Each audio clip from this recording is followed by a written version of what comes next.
পতাকা, প্রত্যেকটা দেশেরই পতাকা রয়েছে, ভারতেরও রয়েছে জাতীয় পতাকা, প্রত্যেকটা স্বাধীন দেশেরই এক একটা করে পতাকা রয়েছে।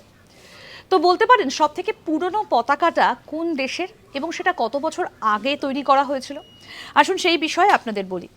পৃথিবীর প্রথম পতাকা কোনটি, তার বয়স কত? পৃথিবীর প্রথম যে পতাকা তার বয়স প্রায় 800 বছর, মানে 800 বছর আগে প্রথম পতাকা তৈরি হয়েছিল এই দেশে।